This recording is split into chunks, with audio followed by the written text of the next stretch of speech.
Mister ladies நேரில் வணங்கி மகிழ்கிறேன். இப்போ நம்ம பார்க்க போகிற வியாதி என்னன்னாங்க, தோல் சம்பந்தப்பட்ட வியாதிகள். இந்த வட்டம் இந்த தோல் சம்பந்தப்பட்ட வியாதிகளில் குறிப்பாக என்னென்ன இருக்குன்னு பார்த்தீங்கன்னா, எக்ஸிமான்னு ஒன்று உண்டு. அது காலில் வரும், அரிப்புன்னா நீங்கள் உண்மையிலேயே எனக்கு தெரியும் ஒரு கட்டையை எடுத்து சொல்லுவாங்க, அந்த அளவுக்கு அரிப்பு இருக்கும். இது ட்ரை எக்ஸிமாவும் இருக்குது, அது புண்ணாகி அதுலேருந்து நீர் வடிஞ்சிக்கிட்டே இருக்கும். அவங்களாம் பார்த்தா கருப்பு கருப்பாயிடும், அது பேர் வெட் எக்ஸிமா. இந்த ரெண்டுக்குமே ஒரு முறையான முழுமையான வைத்திய முறை இல்லை. வேற ஒன்றுல பார்த்தீங்கன்னா, உடம்புல அங்கங்கே வெள்ளை தழும்புகள் காணப்படும். அதை நம்மளால தெரிஞ்சோ தெரியாமல வெண் குஷ்டம்னு சொல்றாங்க. அப்படி தயவு செஞ்சு சொல்லாதீங்க, அது குஷ்டமே கிடையாது. குஷ்டத்துக்கு அதுக்கும் சம்மந்தமே கிடையாது. அந்த வெண் படர் என்ன அப்படின்றது திருப்பி நான் இப்போ சொல்றேன் உங்களுக்கு. அடுத்து ஒன்று சோரியாசிஸ்னு ஒன்று. இந்த சோரியாசிஸ் ஒன்று பார்த்தீங்கன்னாங்க, பெரிய வலியெல்லாம் இருக்குது. கண்டிப்பாக வலியெல்லாம் வராது, ஒன்றுமே வராது. ஆனால் அதை பார்க்கறதுக்கே கஷ்டமா இருக்கும். அதில் இட்ஸ் அ சோஷியல் ப்ராப்ளம். இதில் கொஞ்ச நாள் கழிச்சு அந்த சோரியாசிஸ்காரங்களை பார்த்தீங்கன்னா, அவர் உடம்புல இருந்து அப்படியே உமி மாதிரி விழுந்துக்கிட்டே இருக்கும். ஒரு இடத்துல உட்காந்து எந்திரிச்சாருன்னா அந்த இடத்துல உமி இருக்கும். அப்போ அவங்க கெஸ்ட் வீட்டில் போகிறதுக்கோ ஒரு இடத்துல போகிறதுக்கோ ரொம்ப கூச்சப்படுவாங்க. இதெல்லாம் வியாதிங்க. இந்த வியாதிகளுக்கு முழுமையான தீர்வு இல்லை. எங்க அக்குபஞ்சர்ல இதுக்கு காரணம் சொல்றான். காரணம் என்ன? எல்லாருமே ஏன்னாங்க, இப்ப நம்ம வெண்குஷ்டத்துக்கும் சரி, வெண்படர் பிரச்சனைக்கும் சரி, அப்புறம் எக்ஸிமாக்கும் சரி, சோரியாஸுக்கும் சரி, நிறைய ஆயின்மெண்ட் இருக்கு, நிறைய கிருமி இருக்கு, இது கிருமி நாசினி இருக்கு, ஆன்டிபயோட்டிக் இருக்கு, எல்லாமே இருக்கு. ஆனால் பிரச்சனை வியாதி எதனால வருதுன்னா, கிருமினால இல்லை. அடியில இருந்து நம்ம உடம்புக்குள்ள ஹீட்டு வெளியே வர்றதுனால ஏற்படக்கூடிய பல விஷயங்கள் இது. அப்படின்னா என்ன சார்னா, நீங்க மேல போட்டுக்கிட்டே இருக்கீங்க, பிரச்சனை அடியில இருந்து வந்துகிட்டே இருக்கு. அப்ப அடியில இருந்து வந்துகிட்டே இருக்கிறதுக்கு எத்தனை வைத்தியம் மேல பண்ணாலும் எப்படி நல்லா போகும்? Very simple. சரி, அப்ப இது எப்படி சார் அப்படின்னா, ரொம்ப சிம்பிளான ஒரு விஷயம். முதல்ல இது ஏன் வருதுன்னு முதல்ல தெரிஞ்சுங்க. உடம்புக்குள்ள ஹீட்டு யாருக்கெல்லாம் கூடுதோ அந்த ஹீட் எதனால வரும் அப்படின்னா, நம்பர் 1 நேரம் கட்ட நேரம் சாப்பிட்றவங்க கண்டிப்பா வரும். நம்பர் 2 ஓவரா கவலைப்படுறவங்க. இந்த கவலைப்படுறவங்க என்னடான்னா, தான் கழட்டுற மாதிரி பெரிய யோசனை யோசிப்பாங்க. நீங்க அவங்க வாழ்க்கையில யோசிச்சு பாருங்க, யோசிச்சு ஏதாவது நடந்திருக்கானா? ஒன்றும் நடந்திருக்காது. ஆனா அவங்களால யோசிக்காம இருக்க முடியாது. 3வது, இந்த யோசனை பண்றதுன்றது ஒரு சைடா இருந்தா, தொட்டதுக்கெல்லாம் கவலை. பையன் வீட்டோட லீவ் பண்ணா நல்லா போவானா, திருப்பி அங்கிருந்து போய் சேர்ந்துட்டானா, ஃபோன் பண்ணானா, திருப்பி வந்தானான்னு இங்கே உட்காந்துக்கிட்டு வெளியே போனால பத்தி யோசிக்கிறது. இதெல்லாம் இந்த காலகட்டங்களில் ரொம்ப சகஜமாயிருச்சு. குழந்தை லெவல்ல இருந்தே சார் நல்ல மார்க் வாங்கணும், என் பையன் ஃபர்ஸ்ட் ரேங்க் கேட்கணும், என் பையன் உடனே பெரிய பெரிய பொசிஷனுக்கு போகணும், ஒரு மாசம் ஒரு லட்ச ரூபா சம்பாதிக்கணும் அப்பாவும் அம்மாவும் நினைக்கிறது சகஜம். ஆனா நீங்க எல்லாரும் ஒரு விஷயம் நல்லா புரிஞ்சுக்கங்க, சட்டியில இருந்தா தான் அகப்பேல வரும். அப்ப சட்டினா என்ன அர்த்தம்? அப்பாவுக்கும் அம்மாவுக்கும் என்ன ஐக்கியம் இருக்கோ அது கண்டிப்பாக அதோட கூட வர முடியாது. இப்ப நான் கிளாஸ்ல அவன் பையன் திரும்பி கேட்டான்னு வச்சுக்கோங்க, ஒரு ஜோக்கே ஒன்று சொல்லுவாங்க, டே உன் வயசுல ஆபரகான் மிக்கர் தெருவிளக்கில் படிச்சாடுறா, நீ இப்போ சௌரியன்னு அப்பா சொல்றான். அப்ப பையன் இப்ப எந்த காலத்துல என்ன கேட்கிறான்னா, உங்க வயசுல ஒரு அமெரிக்கா பிரசிடென்ட் ஆனாரு, நீ என்ன பண்ணன்றான். அப்ப நம்ம என்னையும் இருக்கோ அதைத்தான் எதிர்பார்க்க முடியும். இவரு 40 மார்க் 50 மார்க் வாங்கி பாஸ் பண்ணியிருப்பாரு, பையன் ஃபர்ஸ்ட் ரேங்க்லாம் வாங்கணும்னு அவனை போட்டு கஷ்டப்படுத்தினான். அவனுக்கே புரியாது. முதல்ல அவனை அசஸ் பண்ணுங்க, அவனுக்கு என்ன வருதுன்னு பாருங்க. வர்றதுல அவனை வளங்க, அது வளர்ப்பு. அதனால இருக்கிறது ஒண்ணு, வளர்க்கறது ஒண்ணு. ஆனா வேற ஒன்றை போட்டு சொர ஒண்ணு முளைக்கும்னா கிடையாது. அதனால அவங்கள கொஞ்சம் தயவு செஞ்சு பார்த்தீங்கன்னா, இது அந்த சின்ன வயசுல இருந்து ஸ்ட்ரெஸ் அண்ட் ஸ்ட்ரெயினுக்கு ஆயிடுது. எப்பயுமே கம்பேர் பண்றது, அந்த அவங்க அத்தை பையன் பத்தியா, அந்த பக்கத்து கூட பார்த்து பத்தியா, அவன் ஃப்ரெண்ட் அவனை பத்தியா.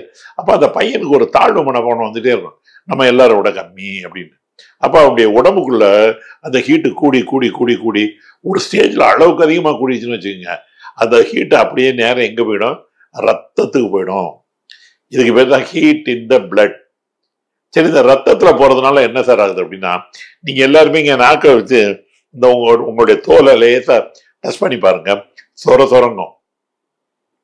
அது என்ன அப்படின்னா, சாமி படைச்ச படப்புல உள்ள எல்லா உங்களுக்கு மனிதர்களுக்கும் மேல ஒரு ஆசிடை வச்சு ஒரு கோட்டிங் போட்டு விட்டாரு. இந்த ஆசிட் கோட்டிங் எதுக்காகனா, கிருமி வரக்கூடாது. கிருமி வந்துச்சுன்னா நமக்கு இந்த ஆசிடு கொன்றும். சொல்றது புரியுதுங்களா? அதுக்காக அந்த ஆசிட் இருக்கு. இப்ப உள்ள இருந்து ஹீட் வரும்போது இந்த ஆசிடு எவாபரேட் ஆகி போயிடும். அப்ப இந்த தோல்ல சின்ன கிருமி வந்தா கூட அது உள்ள உட்காந்து மல்டிப்ளை ஆக ஆரம்பிச்சிடும். அதுதான் அரிப்பு. முதல்ல இந்த அரிப்புன்ற சமாச்சாரமே இதுதான்.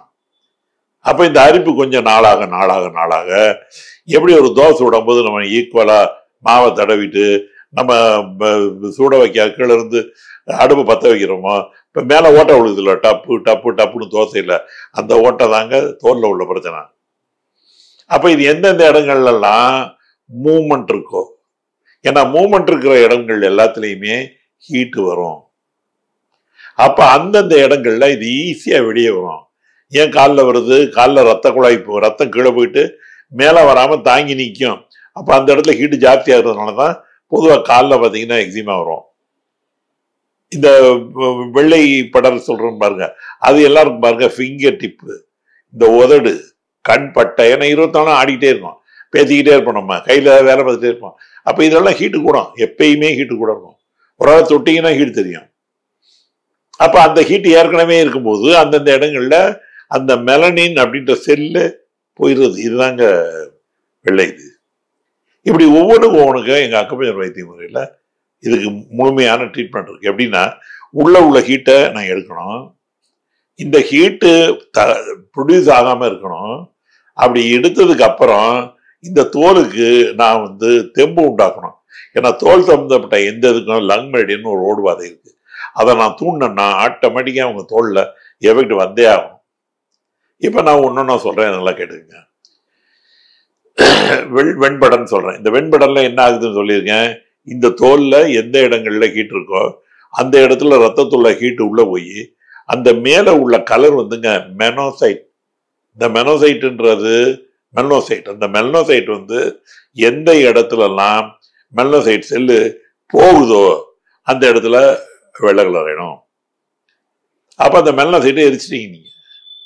அந்த மெல்னின் போனதுனால மட்டும்தான் இந்த தோல்ல இந்த ஒயிட் வருது. அப்ப நாங்க என்ன பண்றோம் அப்படின்னாங்க, இந்த உள்ள ஹீட்டை முதல்ல கட்டுறோம்.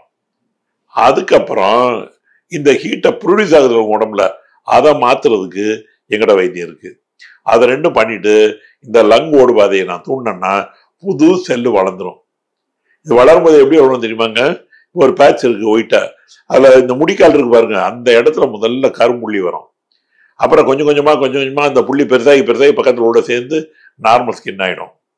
எத்தனையோ பேரு சினிமா ஆர்டிஸ்ட்ல இருந்து பெரியவங்க எல்லாரும் இந்த வைத்தியம் பண்ணி முற்று முடிய நல்லா போயிருக்காங்க. ஆனால் இந்த வைத்தியம் எப்படின்னா டெய்லி அரை மணி நேரம் 30 நிமிடம் இந்த வைத்திய முறை நீங்க வந்தீங்கன்னா இந்த அரை மணி நேரத்துல நீங்க 15 நாள் சொல்லி ஒரு 3 தடவை 4 தடவை போடுற மாதிரி இருக்கும். இந்த 15 நாள்ல சண்டே நீங்க வரணும் அவசியம் இல்லை, இடையில ஒரு 3 நாள் பிரேக் எடுத்துக்கலாம். ஒரு நல்ல அக்குபஞ்சர் வைத்திய முறையில உள்ள ஒரு டாக்டரை பார்த்து அவர்கிட்ட போய் நீங்க இந்த வைத்தியம் பண்ணீங்கன்னா இதுக்கு கண்டிப்பாக 3-15 இல்லை 4-15 அதுல முற்றுமுடிய ட்ரீட்மெண்ட் ஆகி அதுக்கப்புறம் இந்த ஹீட்டு வராம தடுக்க டாக்டர் வழிமுறை சொல்லி தருவாரு. அது முன்னாடி நீங்க உங்களுடைய வாழ்நாளை ஓட்டினீங்கன்னா ரொம்ப நல்லாயிரும். அதை அடுத்து காணொலியில் நான் சோரியாஸை பத்தி சொல்றேன். விடைபெறுகிறேன். நன்றி, வணக்கம்.